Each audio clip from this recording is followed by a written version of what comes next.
इन खबर यूपी में आप सबका स्वागत है। मैं हूं हसीन अहमद।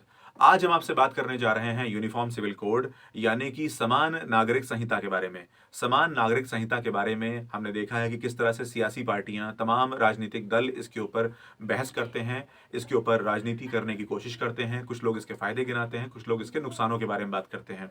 सबसे पहले हमें यह जानना जरूरी है कि समान नागरिक संहिता आखिर होती क्या है।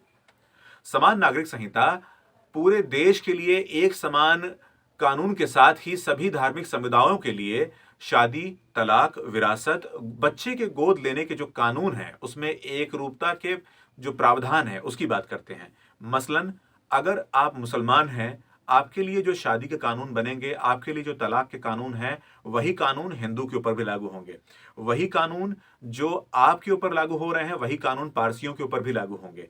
तो यहां पर एक अनुरूपता की बात की जाएगी ताकि अदालत के समक्ष जितने भी लोग प्रस्तुत होते हैं न्याय पाने के लिए, उन तमाम लोगों में एक रूपता आ जाए। वो तमाम लोग कानून के सामने एक ही कानून के जरिए उनको इंसाफ मिलने की बात की जाए। एक ही कानून के जरिए उन सभी लोगों को इंसाफ दिया जाए। तो पूरा का पूरा जो रेगुलेशन है, उनको जो विनियमित करने की बात की जा रही है, रेगुलेट करने की बात की जा रही है, तो वो एक जैसी हो जाए।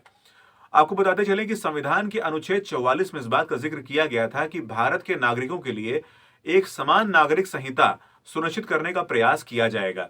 यहां पर अगर आपको बताते चलें कि संविधान में वर्णित यह बात भी है कि राज्य के नीति निर्देशक तत्वों में से एक है कि धर्मनिरपेक्ष लोकतांत्रिक गणराज्य की अवधारणा को मजबूत करने के लिए ऐसे कानूनों की आवश्यकता है।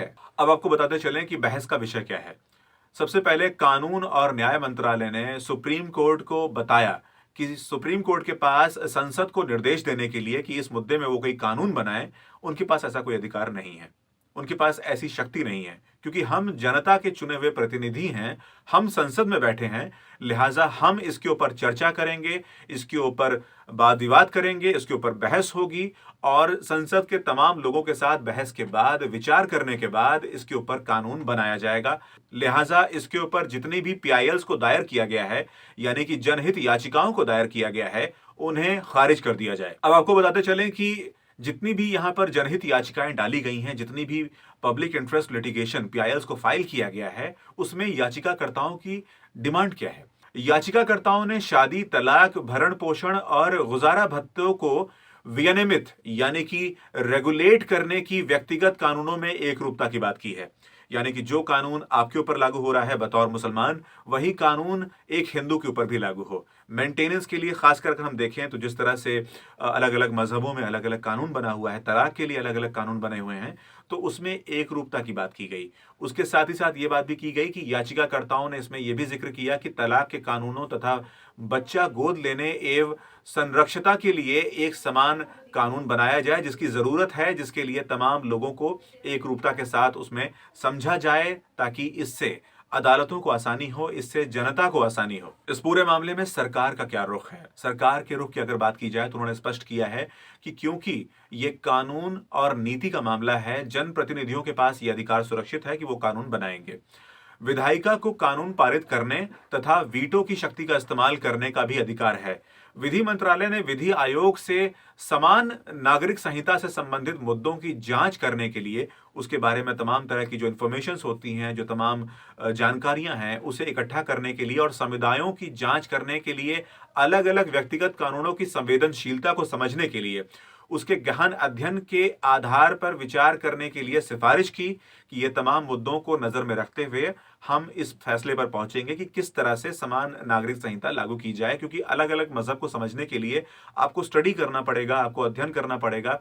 आपको हर मजहब के जो अलग अलग कानून हैं, उनको नजरअंदाज आप नहीं कर सकते, उनको आपको समझना पड़ेगा। उसके बाद ही आप किसी एक मतलब एक आम रास्ते पर आप निकल पाएंगे, एक समान रास्ते पर आप पहुंच पाएंगे कि हर मजहब के हिसाब से कौन सा रास्ता सबसे ज्यादा अनुकूल है अगर हम समान नागरिक संहिता की बात करते हैं तो। अब इसके लिए आपको बताते चलें कि इस पूरे कानून की अगर हम बात कर रहे हैं तो इसमें पृष्ठभूमि क्या है।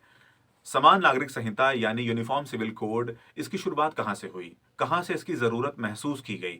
सबसे पहले आपको बताते चलें कि ब्रिटिश गवर्नमेंट जब हिंदुस्तान में थी, जब उनकी हुकूमत थी हिंदुस्तान के ऊपर, तब साल 1835 में एक रिपोर्ट प्रस्तुत की गई जिसमें अपराधों, सबूतों और अनुबंधों जैसे मसलों पर भारतीय कानून के संहिताकरण में एकरूपता लाने की ज़रूरत के ऊपर बात की गई थी और ये वहाँ पर ज़रूरत समझी गई कि ऐसा कोई कानून हमारे साथ होना चाहिए। हालाँकि इस कानून से हिंदू और मुसलमान को बाहर रखने की सिफ़ारिश की गई। ब्रिटिश गवर्नमेंट ने आखिर में व्यक्तिगत मुद्दों से निपटने वाले कानूनों की संख्या में वृद्धि की वजह से सरकार को साल 1941 में हिंदू कानूनों को संहिताबद्ध करने के लिए बीएन राव समिति गठन करने के लिए मजबूर किया।